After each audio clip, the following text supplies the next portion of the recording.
In this video, we discuss the derivative as an instantaneous rate of change. First, we'll briefly review the derivative as the slope of a tangent line to a function given by y equals f of x, that x equals x naught. And then we'll talk about some other applications as well. So here's a graph of a function. So let's say we've got y equals f of x, and it looks like this. We're interested in the slope at x equals x naught. We just plot a point there at that location, and then we take a little step to the right, delta x units to the right, and then we're at x naught plus delta x. We find a second point over there, and we compute the slope of that line. That line is called a secant line. That's just a line that passes through 2 points in the curve.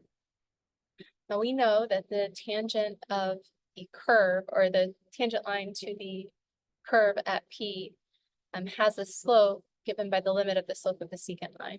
So basically the idea is we just take this delta x and we let it go to 0. Or alternatively, we think of taking this q and then letting it get closer and closer and closer to P. And then you look at the slope of each of these lines. The idea is that if the slope is well defined at this point, then the slope of these lines will approach the slope of this line. So if we define that slope of the tangent line at P as the limit as delta x goes to 0 of the slope of the secant line, we can also interpret this as what we call the average rate of change of f on the interval from x naught to x naught plus delta x. This tends to be the language that we use when we're talking about application problems. So f could represent anything, any function of a single variable. If it's nice and smooth, we'll be able to compute this average rate of change. If this is a position function, and instead of x's, we have t's representing time, the change in position, or this evaluated at t naught plus delta t, and then this evaluated at t naught, and then we divide by delta t. That's going to give us the average change in the average rate of change of position with respect to time over some particular time interval. That would be the average change in position with respect to time is just our velocity, an average velocity over that subinterval. And then if that delta t approaches 0, then we get the instantaneous velocity at a particular location. So this can represent lots of different things depending on what f is. F might be a profit function, like you might be interested in finding out how much profit increases if you increase your sales by, x units or 1 unit at a particular x value. You might be interested in cost or revenue. You might be interested in a lot of different things. There are reaction rates in chemistry. There are lots of different applications. And of course, with the position application, you can take the derivative of position to get velocity, which is the rate of change of position with respect to time, and the rate of change of velocity with respect to time gives us acceleration. And so those are some common applications. We're going to look at one particular application, which is a geometric application. It's just a textbook problem. So this is problem 105 from the Larson Calculus 10th edition text. It says the volume of a cube with sides of length s is v equals s cubed. Find the rate of change of volume with respect to s when s equals 6 centimeters. Now you've got some options. If you want, you can just take the derivative using our derivative rules. But I think it's helpful, at least initially, to think of this in terms of average rate of change and then taking the limit of average rate of change to get that instantaneous rate of change at s equals 6 centimeters. So let's sketch a picture. We've got volume equals s squared, or s cubed, excuse me. So I'll try to draw a cube with sides of length s.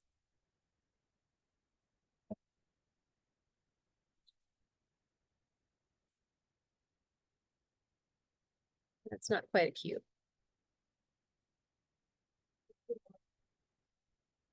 But this is s.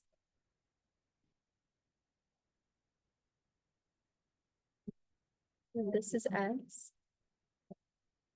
And this is s. We might increase s by delta s. Oh. This is delta S. Maybe this already includes our delta S over here.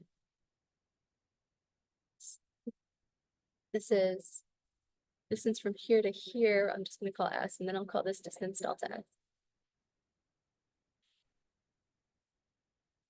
And then from here to here, I want that to increase by delta S as well.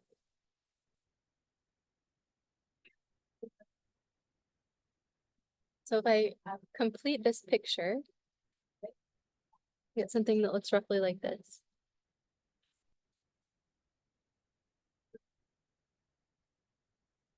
And as I draw this, I'm just trying to make my lines parallel to each other.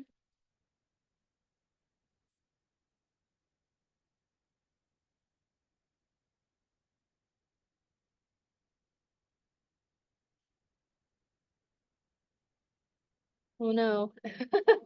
No, that's okay. It's okay.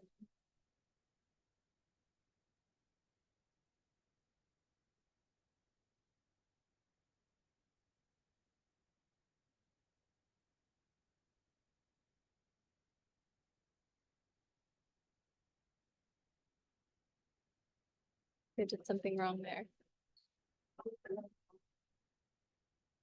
It's really difficult to do.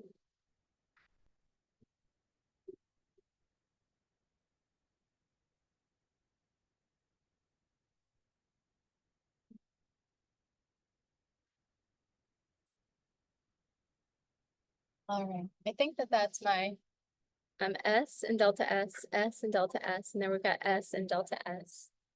Now the original Q is inside there. A little bit difficult to see. It's right here. That's the top of our original Q. So that has side length S and S and S. And this is the front of our original Q.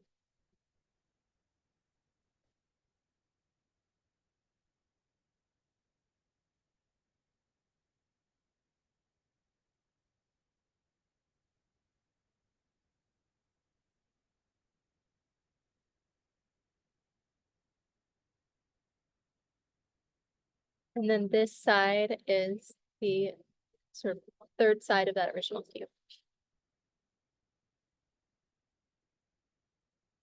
A little bit difficult to see.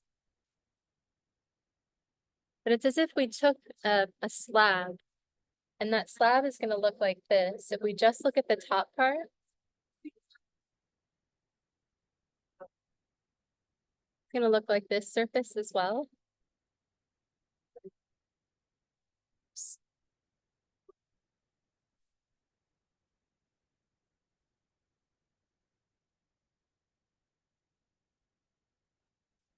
And look at that piece. And then you can imagine that piece with a little bit of thickness that's going to be in the back.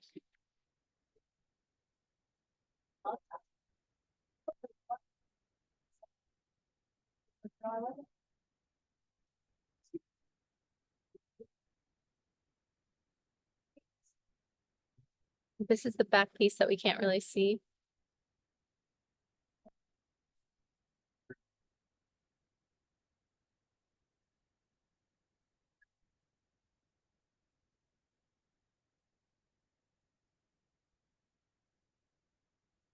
And that's supposed to be sort of measuring that side there. I don't know if I'm drawing it very well.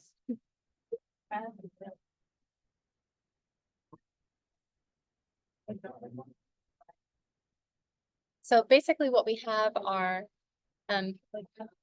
three bigger pieces, three bigger volume pieces. Like the volume of a slice is just going to be your area times that thickness of the slice. So for this piece, I'm going to have S squared times that thickness, which is delta S.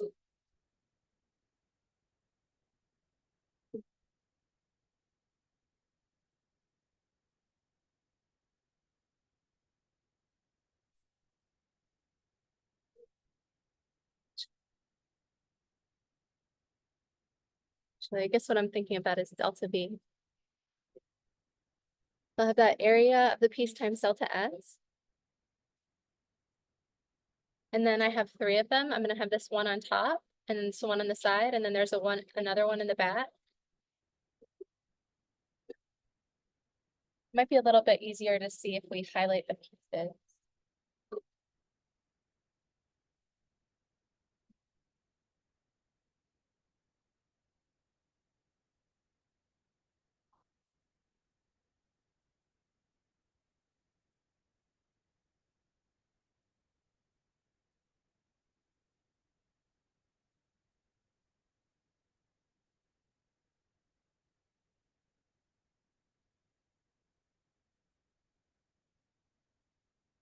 So I'm gonna have three big pieces like this. One on top, and then one on the side. And there's another slab that's very similar in the back.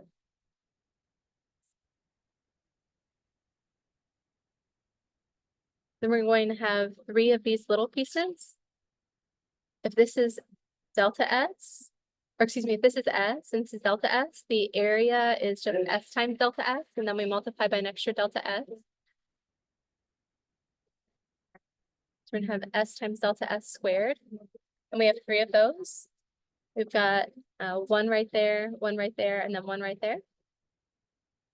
And then you've got this little cube in the corner. Delta S cubed. So that's how much our volume has changed by. We had the original S cubed as well. So if we actually expanded this, the volume at S plus delta S should be S plus delta S quantity cubed. We could just do the algebra. It's S plus delta S times S plus delta S times S plus delta S. And we could choose to focus on these first two first. First times first is S squared. Outer times outer is S times delta S. Inner times inner is another one that's just like it. Last times last is delta S squared. We're going to take all of that and multiply it by this binomial expression. So we're going to take this entire thing and multiply it by S, and then we're going to take that same expression and multiply it by delta S. And so we'll have S squared times S is the S cube. That's our gray cube that we had right there. And then this piece times that is going to give us a 2S squared times delta S. And this is just an S times delta S squared. And then we have delta S times all of this. So that's S squared times delta S. That's a like term with this, so I'm going to add vertically.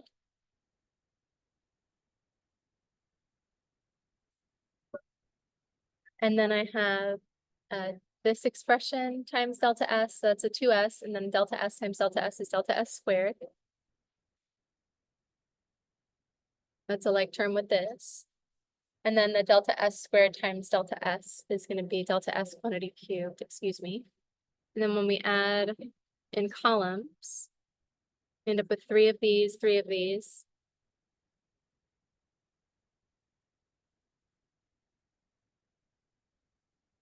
and just one of those little pieces.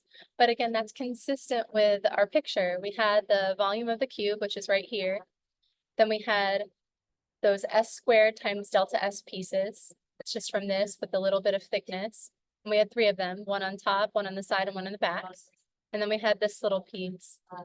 This area is, well, this is S and that's delta S. So the area itself is S times delta S. And then we multiply by an extra delta S. That gives us these S times delta S squared pieces. So we got these three extra pieces. And then we've got these pieces and then that corner. And that gives us the original volume evaluated at S plus delta S, which we can find algebraically. You can just follow these rules and get this answer. But I hope that this helps you understand actually what we're doing. Now delta V comes from taking this and subtracting this.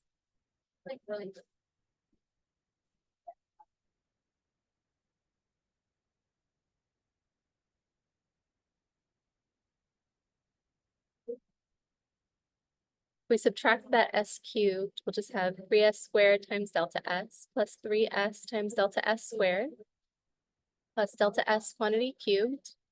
And we look at that and we see that they all have a delta S in common, so we can factor that out.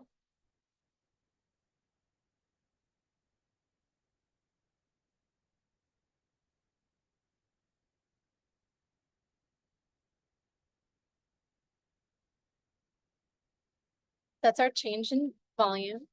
And if we divide both sides by delta S, we can get delta V divided by delta S is equal to this 3S squared plus 3S delta S plus delta S squared. Now we call this the average rate of change.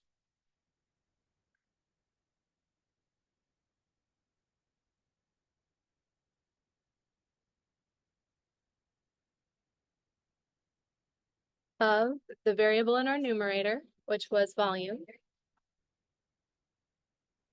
with respect to the variable in our denominator, which is side length.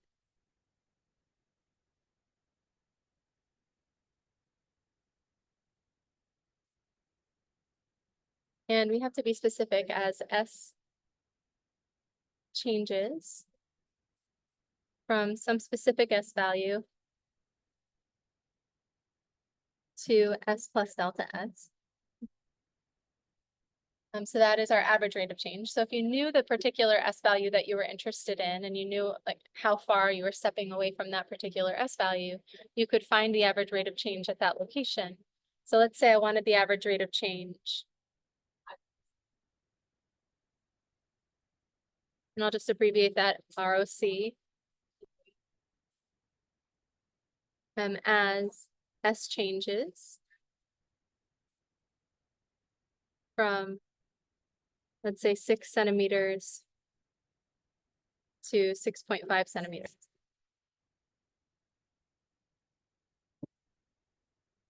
Well, the change in S is just our final S value minus our initial S value. I think we can all see that the change in S is 0.5 centimeters. And our S value that we use whenever we are applying this formula, the S that we actually plug in here is the S value where we started. So typically we would write that as S naught. S initial. Just to indicate that it's a specific S value, although we can find a formula for the slope this way. Slope or average rate of change in this particular volume application. If I want to find the average rate of change on this interval, I just substitute delta S and S naught into this formula, and it's going to give me the average rate of change of our volume with respect to S. Now, alternatively, we could have found the volume at 6.5 and subtracted the volume at 6 and then divided by 0.5. Like that's going to give us the same thing. But this is a formula instead that sort of tells us what that is in terms of these two variables.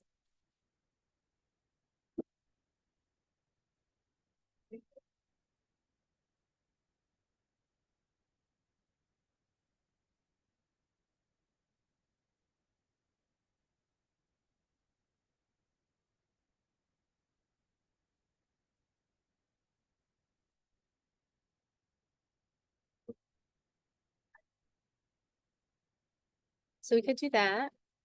So we'd have 6.5 cubed minus 6 cubed, all divided by 0.5. We'll calculate some value.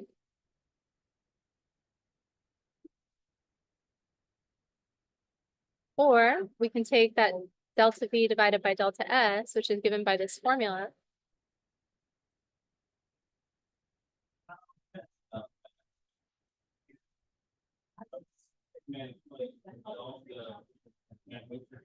And then we can evaluate it at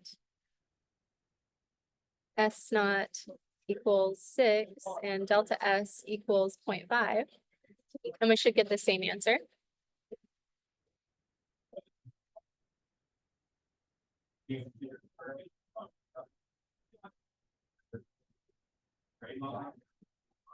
I think this is more insightful. This is just the change in volume divided by change in S. Actually, don't know what those two numbers are. I think I'm going to use the scientific calculator on my phone.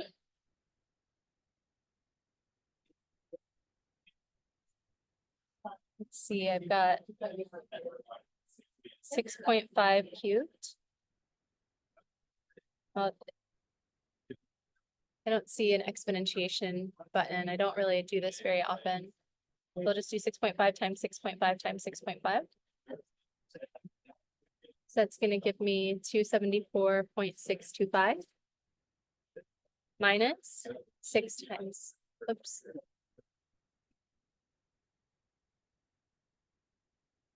Six times 6, which is 216. And then we just divide by 0.5. It's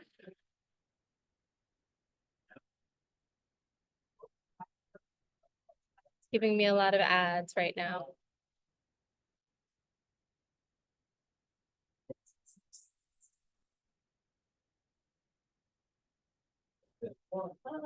And that gives us 117.24 as the average rate of change.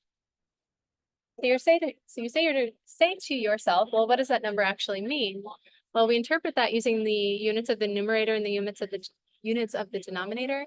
If this 6.5 was centimeters, and it was, because we were asked to find the average rate of changes as changes from 6 centimeters to 6.5 centimeters. This volume is in centimeters cubed. And this denominator is 0.5 centimeters.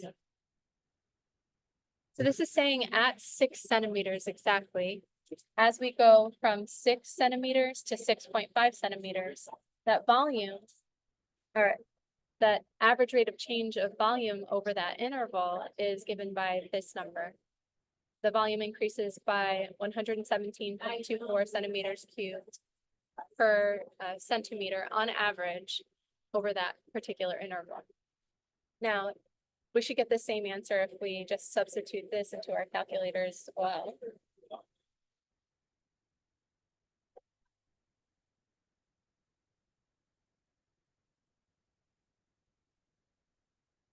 We have 3 times 36 plus 3 times, whoops, delete, times 6 times 0.5 plus 0.5 squared equals that 117.25. I think I must have written that down incorrectly.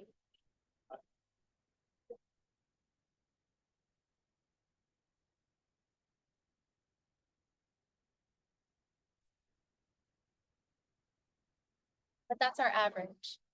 Another example of average rate of change is that change in position per unit time for position function.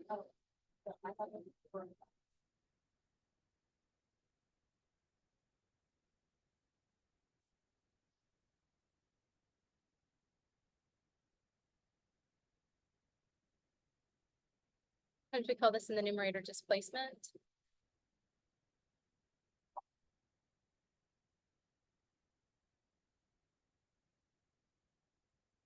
But again, we would use the units for the numerator and the units for the denominator. If you know that you went 50 miles in 2 hours, you know that on average you went 25 miles per hour, for example. That is an average rate of change. Now that average rate of change doesn't tell us how fast we were going the entire time. We might not be going at a constant rate of 25 miles per hour. We might be going at a different speed.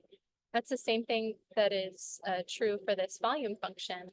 As our volume changes from 6 centimeters to 6.5 centimeters, we know that on average, the rate of change was 117.25 centimeters cubed per centimeter.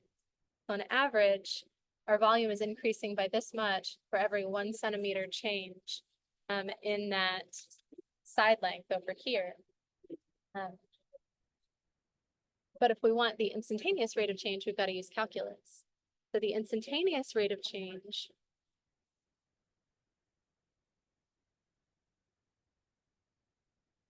of the volume of a cube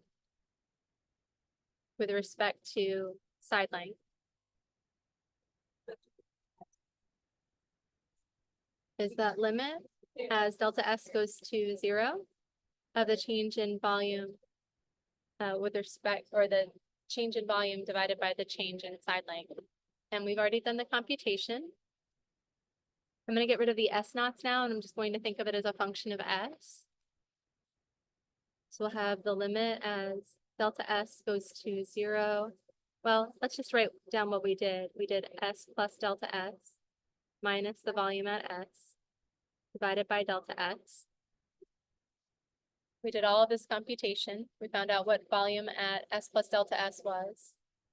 We subtracted the volume at S. Just got rid of that term. We factored out the delta S. We divided. And that led to this expression here, but then I replaced the S's with S naught. So I'm just going to go back to S now, so that my instantaneous rate of change of volume with respect to side length is a function of S rather than being a function of a specific value of S.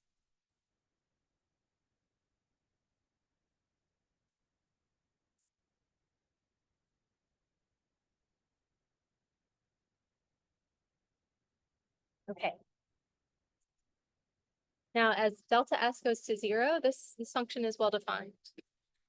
If we had just divided both sides by delta S at the beginning, we would have had a 0 over 0 indeterminate form here. We'd have delta V divided by delta S equals this divided by delta S.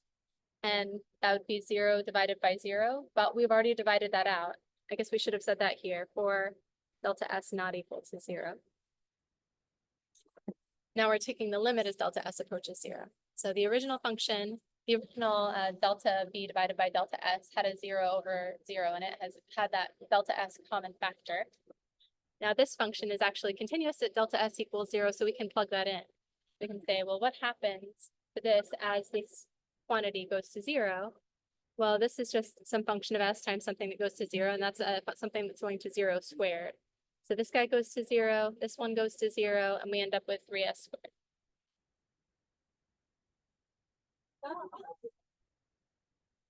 Now we can interpret that, again, looking at this, we're saying, well, what if delta S is very, very small? Well, if delta S is very small, like this is nearly 0, and this is nearly 0, and this is nearly 0, all of those pieces are nearly 0.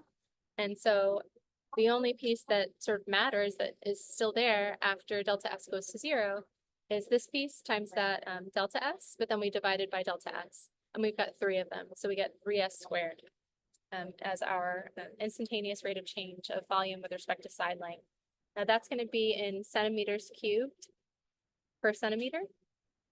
So that's going to tell us how many or how much volume, or well, actually, let's just plug in S equals 6. So we said dVds at S equals 6, which is the same as V prime at S equals 6, is equal to this 3S squared evaluated at S equals 6. So you just get 3 times 6 squared, or 3 times 36, or 108. That's going to be centimeters cubed per centimeter. So at an instant, when S is exactly 6, the volume is increasing at a rate of 108 centimeters cubed per centimeter. Yeah.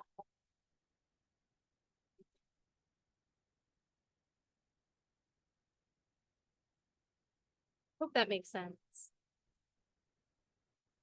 That's one geometric interpretation or one geometric application of instantaneous rate of change.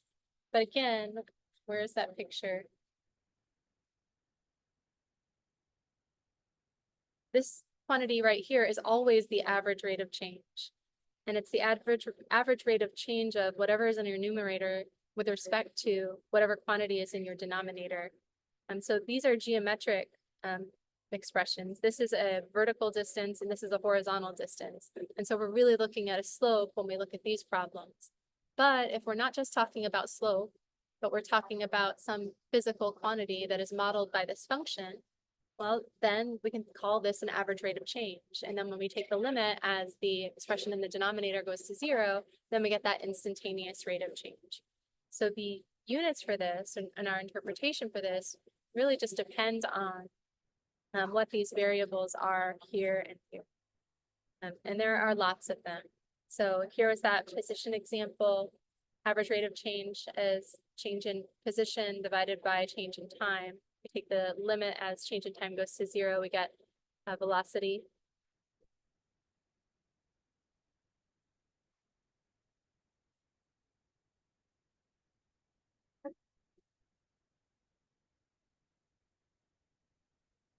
We take the derivative again.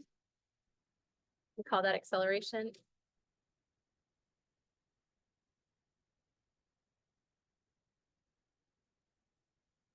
We're going to take the limit as delta t goes to 0 of the average rate of change of velocity with respect to time. So you'll find that instantaneous, or that average rate of change of velocity, which is going to be in some number of units length per unit's time, usually meters per second or feet per second. And then you're going to divide by some time interval. So that's going to give you meters per second squared or feet per second squared, depending, of course, on the units in the numerator. Now you want to be careful here. This is velocity and this is volume. This is side length, that's position. So we're using a lot of the same variables in different ways. Oh, hello, excuse me. But depending on the application, we understand what those variables mean. Sometimes we need to state them just to remind ourselves for what these quantities represent. Yeah. So that's our example. I hope that makes sense. Maybe we should do one more example. Let's say we've got, let's say the volume of a sphere. If you look in the front or in the back cover of our textbook, the volume of a sphere is 4/3 pi r cubed.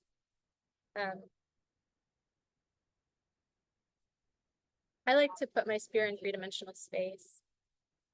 So we orient it here. Just center it at the origin just so that it has, I don't know, some center point 0, 0, 0. In that case, my sphere is going to meet the x-axis at r and negative r. My y is going to meet the y-axis at r and negative r, and the z-axis at r and negative r. If I'm interested in the average rate of change of volume with respect to the radius,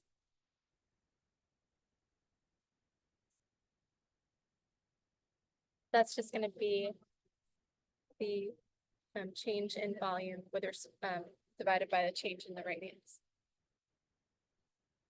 And the instantaneous rate of change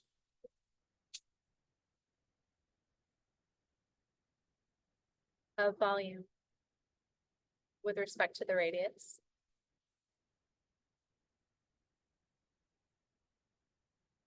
is v prime of r. Or in Leibniz notation, I think it makes it a little bit clearer what the units in the numerator and the units in the denominator are.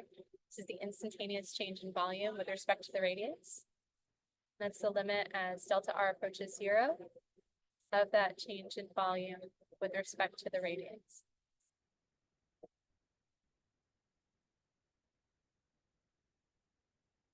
And so what we get is limit as delta r goes to 0 of v evaluated at r plus delta r minus v evaluated at r, all divided by delta r. So we're just using that same limit definition that we used before, but instead of a function f that depends on x, we've got a function v that depends on r. And you can substitute this r plus delta r into this formula here.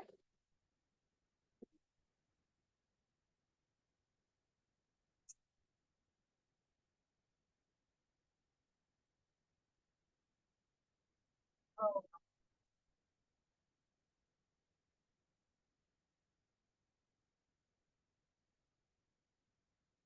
You see how similar this is already? But we interpret it differently. These two expressions have a common factor of 4/3 pi. So we can factor that out.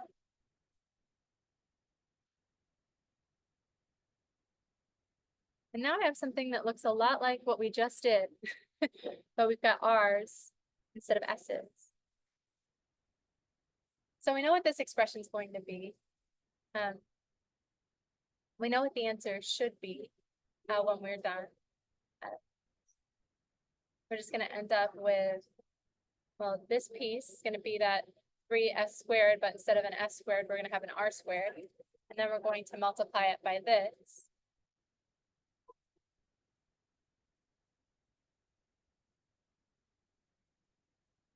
Threes reduce and we get 4 pi times r squared. And you might think, okay, well, how do I interpret that? Well, just imagine taking this sphere and then adding a larger sphere around it.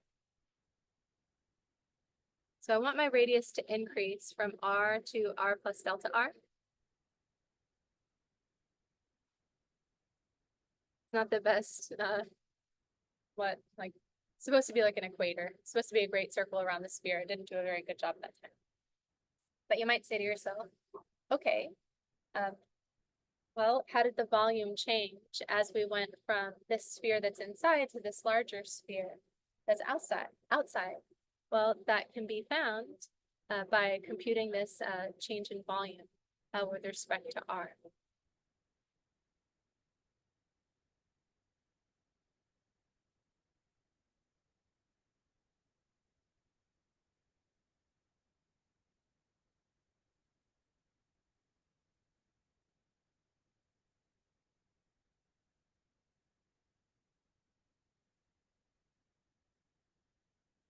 And we know we're going to get the same answer that we got over here, just with r's instead of s's.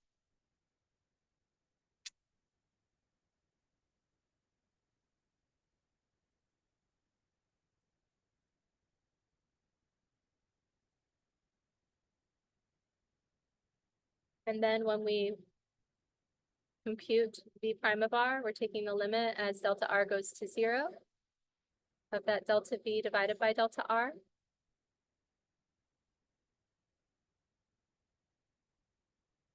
I don't know if this was particularly insightful.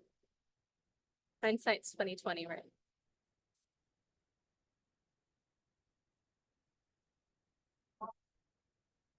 And the delta r's reduce. Then we just substitute a delta r equals 0 because the resulting function after that, reducing the delta r over delta r, is continuous at delta r equals 0. And we get this answer over here.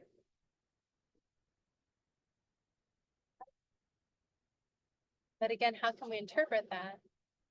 Well, I don't know if you remember the formula for the surface area of a sphere, but the surface area is actually 4 pi r squared. And so the rate of change of volume with respect to r is this 4 pi r squared, which happens to be the surface area formula. You might ask yourself, does that make sense? Well, I think it does, because basically what we're saying is that delta V is approximately the surface area of that initial sphere, that sphere that we started with, times delta R.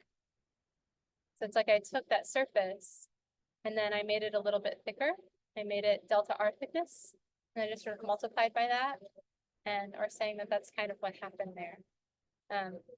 Yeah, I don't know if that's a very good geometric interpretation, but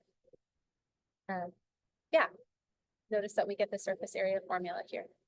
So now if we want our instantaneous rate of change, or our average rate of change, as r goes from a particular value to another particular value, we can always just substitute into this formula here if we want to, or we can actually compute r at the new, or v at the new value minus v at the old value, and then divide by that change, just like we did, just like we did here at the top.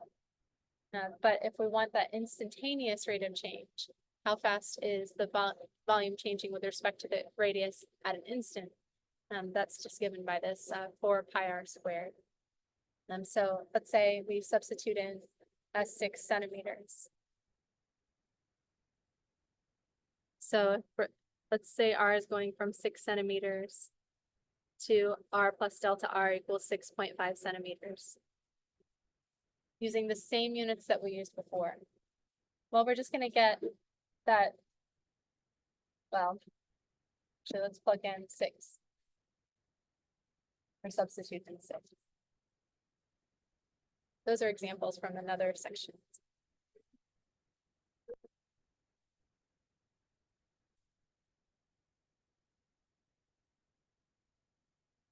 Got 4 pi times 36.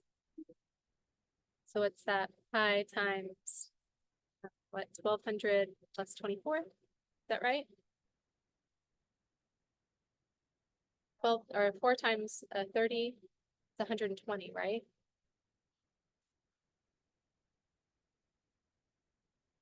Yes, it's going to be 12 times 12, 144 pi. So you get 144 pi.